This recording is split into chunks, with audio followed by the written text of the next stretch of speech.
정일 Kim at Chungnam National University. Today's topic is going to be effective area control by varying the air core size of cylindrical photonic crystal waveguides. Outline.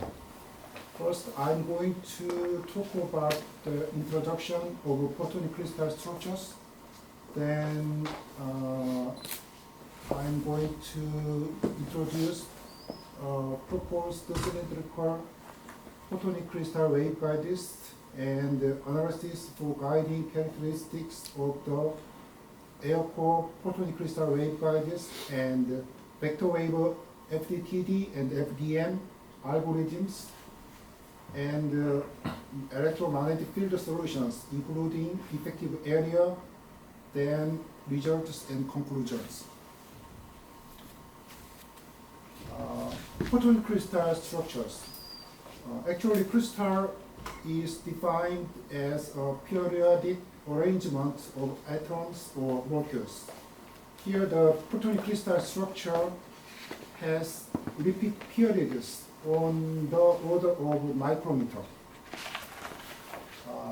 This one has PBZ characteristic, photonic band gap, and photonic band gap is a range of frequencies for which photons are forbidden to travel through a photonic crystal in any direction of propagation.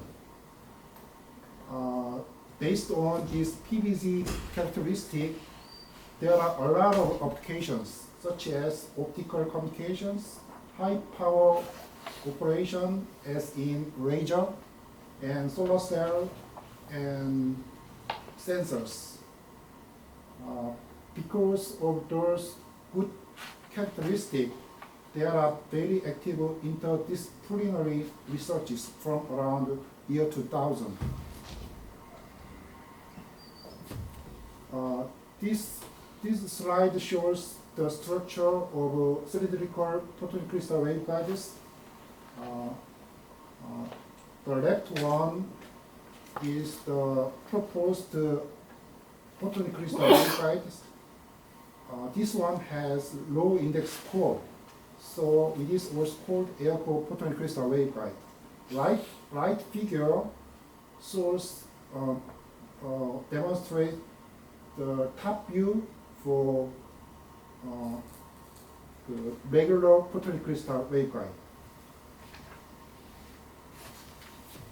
For analysis for guiding characteristics of the air core photonic crystal waveguides, because of the reflective index difference between the alternating index layers of the cladding can be large, the full vectorial approach instead of a scalar wave approximation to analyze the cylindrical photonic crystal waveguide. This is the actually challenging point. We need to use the full vectorial approach. And actual field components are determined in a cylindrical coordinate system as such as R, P, Z, and transverse field components are also can be calculated from the actual component. Here, for this investigation, I used accurate and crossover verifiable computational analysis of the finite difference time domain and the finite difference method. This one is called FDTD and FDM. Using FDTD and FDM, we can get electromagnetic field solutions. I imposed a perfectly matched layer as a highly effective observing boundary condition at the outer boundary. For this investigation, first I needed to find the modal propagation constant by using free space wave number K0. And after get the modal propagation constant, we can get normalized propagation constant beta bar. Beta bar is also called effective refractive index. Then we also can get electromagnetic field distribution, chromatic dispersion, and effective mode area. Results from the FDTD method reasonably agree with those from the rigorous full vector FDM. Let me introduce the FDM algorithm briefly. From the coupled Maxwell's curve equations, the following vectorial wave equation can be derived. In the right, del square E vector plus n square K0 square E vector equals gradient divergence E vector. Here, n has the reflective index distribution, so n has the three-dimensional function. And we are going to implement the finite difference approximation for spatial derivative.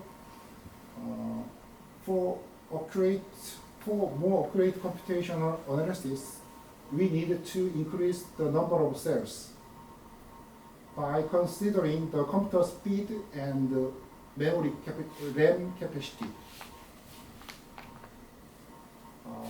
This slide shows the computer analysis parameters. Left one has R1 equals 10 micrometer, dA equals 0.2 micrometer, dG equals 0.3 micrometer. Left parameters makes the regular photonic crystal waveguide, such as the right figure. And the right parameters shows for the air-core photonic crystal waveguide, R1 is 0.3 micrometer, and for APCW2, R1 has 2.0 micrometer. Using these design parameters, first I can get the field, normalized EX field distribution. Left figure shows for regular cylindrical photonic crystal waveguide, and right one shows the proposed APCW1. So we can notice that right one has much more power, energy. It can propagate through the right proposed APCW1. Therefore, the effective area for the right one has increased.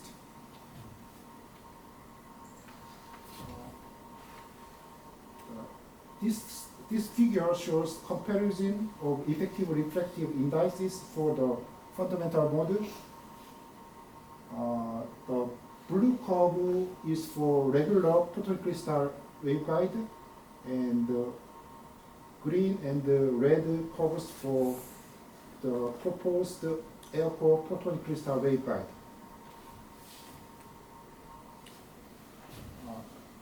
Finally, the active mode area versus the operation wavelength can be shown in this figure. As we can see, at 0.3 micrometer operating wavelength, the green curve shows that 199.4 micrometer square, which is about 200 micrometer square, and blue curve shows that 154.6 micrometer square at the same operating wavelength. Therefore, the effective area about 50 micrometer square increased from green curve. Conclusions. From this investigation, low index air core holes at the core holes in the proposed air-core photonic crystal waveguide generally make the effective index lowered. A dip in the electric field is noticed at the central region for the proposed APCW, as in this one. The right one has a dip at the center. Electromagnetic fields are confined to the core region, and the fields decay exponentially in the cladding layers. Once the number of cladding layers is large enough, like 6 or 7, adding more cladding layers does not affect the propagation characteristics significantly.